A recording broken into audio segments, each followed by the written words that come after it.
morning mga palangga! So, mag-grocery kami. It's 7:45 here in the morning. So, maaga kami para makalinya ng maaga. Si John, tinatawagan muna si Mama-in-law. Yeah. Right, okay. Right, okay.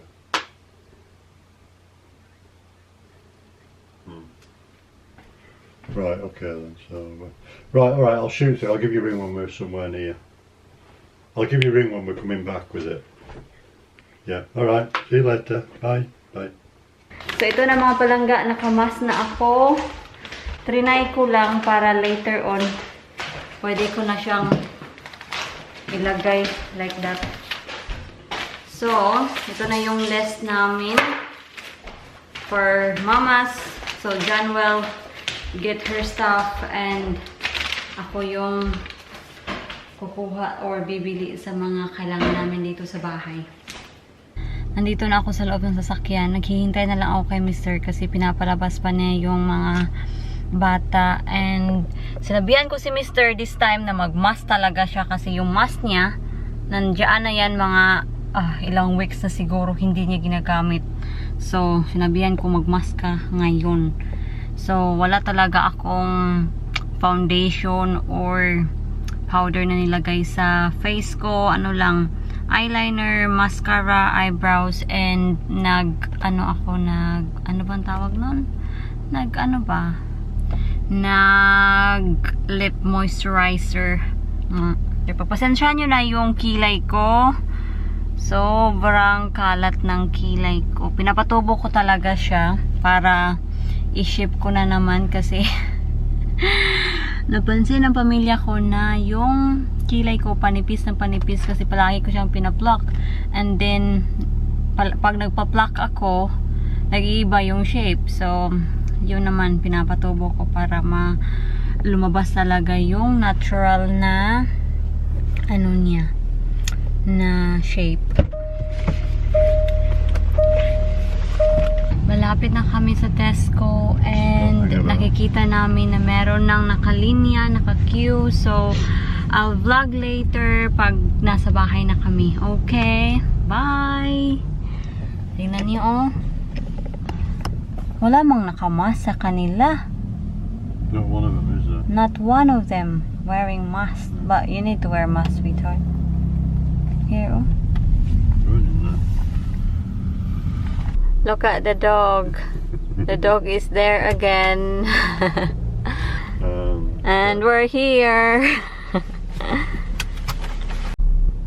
Gusto namin pumunta sa Alde pero yung linya sa Alde, nako, ang haba.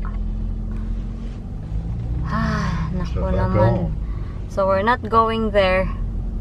Kasi kailangan lang namin ng flour kasi sa Tesco walang nabibiling flour. Ubos. So, nandito na kami sa bahay.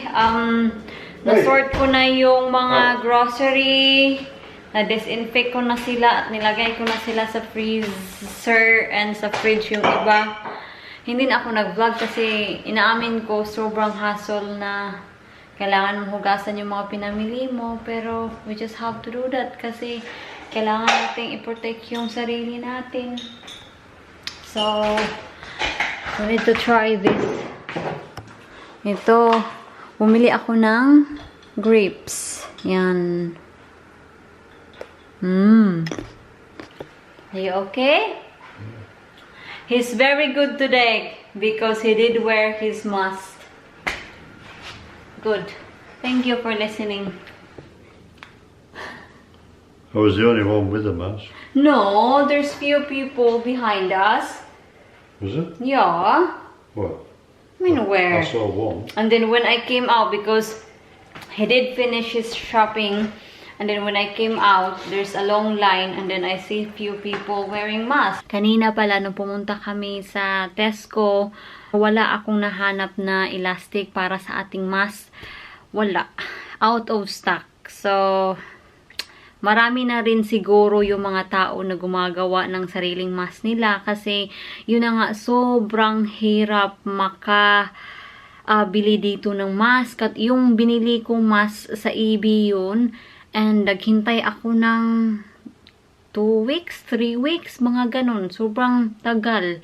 And kanina, pagkatapos namin sa Tesco, gusto ko sanang pumunta talaga kami sa Aldi. Kasi sa Tesco kasi wala silang flour. Yung baking section ng Tesco, naku, sobrang daming gap. Kasi ubos talaga sa mga tao. Yung flour, self-raising flour, wala. Caster sugar, wala. As in talaga, sobrang daming space yung shelf ng Tesco. So, pumunta kami sa Aldi. Sus, ang haba ng pila. I think, vlinag ko ata. Hindi ko na malala. Basta, ipapakita ko na lang. Sobrang haba. At ang gusto ko lang bilhin sa Aldi, flour lang talaga. Or pupunta lang ba kung meron ba silang flour. Pero, hindi na lang ako nag-queue, umuwi na lang kami kasi, ay, okay pa naman kahit wala tayong flour. Pero, yun na nga, we cannot do any baking kasi wala na akong flour. But, anyway, magtitingin-tingin na ako dito sa online. Kasi yung grocery namin kanina, it's good for 3 weeks na ata. So, sabi ko kay Jan, magtingin-tingin na lang ako ng click and collect for advance date ba talaga. Like, yung date ngayon is 17 na sa April. So, magtitingin-tingin ako ng advance pag meron silang click and collect na, let's say for example, May na click and collect, okay na yan. Yung milk lang talaga, yung fresh milk lang yung pinakagamit namin sa bahay at yung mga gulay. Pero sabi ko kay Jan, meron naman tayong coffee mate na nabili ko sa Asda. So, pwede na yun. At meron din naman tayong porridge doon para sa'yo. So, we just have to use what we got at the moment. Kasi, ang hirap talaga mang-grocery. Kasi kanina sa Tesco, alam nyo ba, one way lang. So, yung lista ko, hindi siya, ano bang tawag doon? Organized. Yung listahan ko, ano talaga, mix siya. Yung mga fruits, yung meats, as in talaga, ano siya, mix na mix yung listahan ko. So, kasi one way, sa fruit section, hindi ka na makaka-reverse. Kailangan mo pang pumunta sa pinakadulo, and then balik ka doon sa fruit section. Kailangan mo talagang going to the circle talaga. So, lesson learned na din. Next time na mag-shopping kami, dapat yung list ko, fruits. Then, kasi sa palagi namin pinupuntahan first is fruits, then milk, then meat. So, kailangan na nating isunod-sunod yung ating listahan. So, that's a lesson learned for me today. And, kanina, pumunta din kami kay Biyenan para i-drop off yung mga grocery kasi nag-grocery din kami para sa kanya and binigyan niya kami ng date loaf. So, maraming salamat Biyenan. Sobrang bait niya and she's doing very well naman. So, yun na muna yung chika ko mga palangga and yung vlog na in-upload ko ngayon sa 17, gumawa ako doon ng potato salad. I think, potato salad ba yun? No, I don't think so. Pero, sa isang vlog ko na gumawa ako ng quiche, hindi pala sa 17 ngayong vlog. Sa 15 pala na vlog, gumawa ako doon ng quiche and hindi ko na paikita sa inyo kung paano gumawa ng potato salad. Hindi ko na siya in-include sa vlog na yun kasi sobrang haba na. So, i-insert ko na lang dito clip that I am making a potato salad. That's an inserted vlog. So, ito na siya. I hope ma-enjoy nyo. So, kailangan natin ng mayonnaise. Ito. At lalagyan ko ng kaunting mustard. Kailangan natin ng kaunting salad cream, asin, and kailangan din nating lumabas para kumuha ng chives. We need to be very careful this time kasi last time na kumuha tayo ng chives sa labas, yung nakuha natin damo. So, i-try natin na this time chives yung makukuha natin, hindi damo.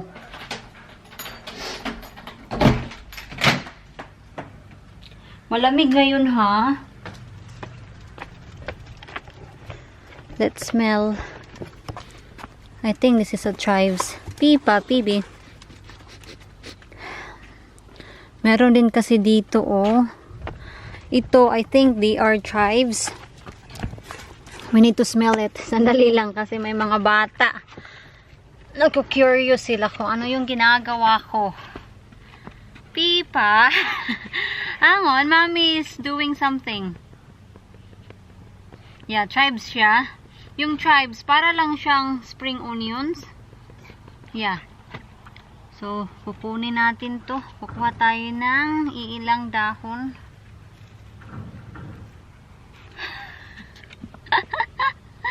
Yes, my dear.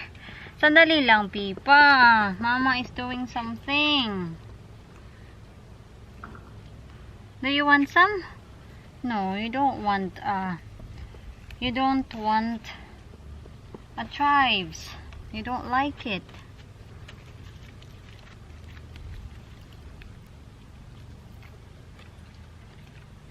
Kailangan natin tong hugasan. Yan na. Happy na ako dyan. Ito lang yung kukunin ko. Smells chives naman talaga. Last time kasi, inamoy ko siya at wala talaga akong naaamoy na smell. Pero nag-assume lang talaga ako noon. Last time na kumuha ako, akala ko talaga chives siya. Pero hindi pala. Kukunin natin yung bulaklak. Meron kasi siyang bulaklak. Purple yung bulaklak nito. Yung end ng chives, tulad nito, hindi na siya masyadong fresh. Ika-cut natin. And yan na. Hugasan ko lang siya. And hihiwain natin.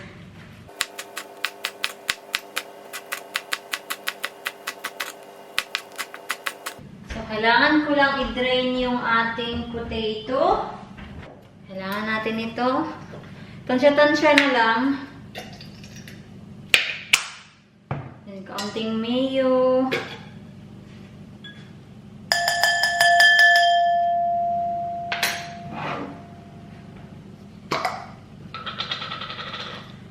I-mix ko muna. Kasi last time kasi nag-potato salad ako, hindi ako naglagay ng mustard, so I'm not sure if they will go together. A little bit more of salad cream.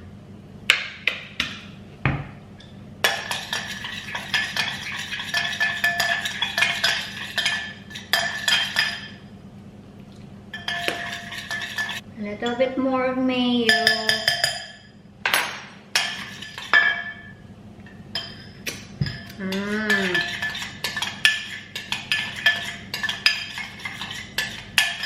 Then, ilalagay ko na to. Napadami ata yung ating chives. Well, never mind. Healthy yan. Sobrang dami talaga yung chives natin. Ang nakikita ko lang puros chives. Lalagyan ko kaya ng kaunting ito. Ita-try ko kung ano yung lasa. Lalagyan ko ng kaunting mustard. Sobrang kaunti lang. Kasi personally, hindi ako sure kung ano yung lasa. Kung merong mustard. Happy na ako dito. So, ilalagay na natin yung ating potato. Yan. Hindi na ako maglalagay ng asin. Akala ko earlier maglalagay pa ako ng asin. Pero I don't think we need it. Oh.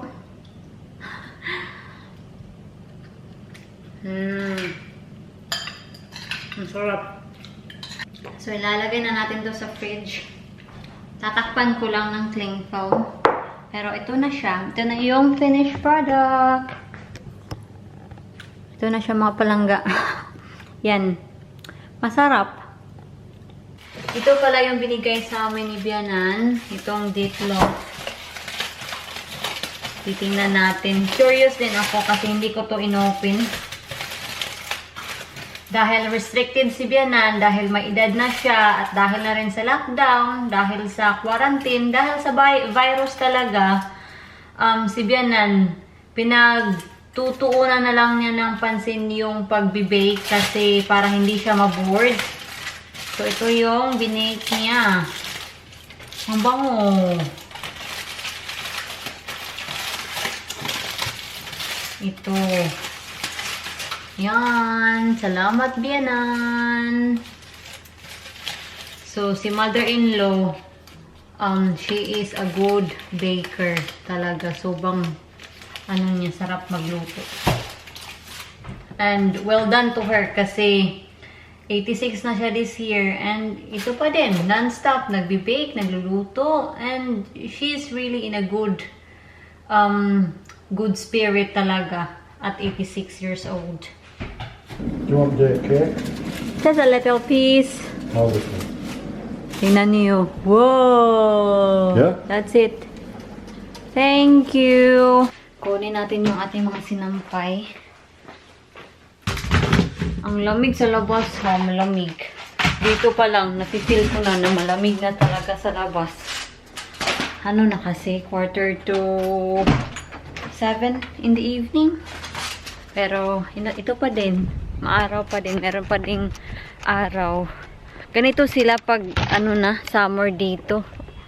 Or springtime. Ganito sila. You know.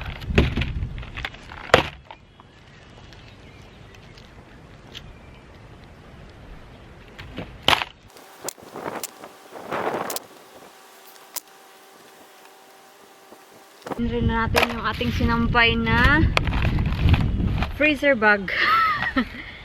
Yung mga freezer bags, hinugasan ko naman sila ng mabuti. So, okay pa sila. Never ending yung mga gagawin sa bahay. Kung hindi sa work, sa bahay naman. Yan, huwag kayong mahulog dyan. Be good. Wala, para matutumba kayo. Yan.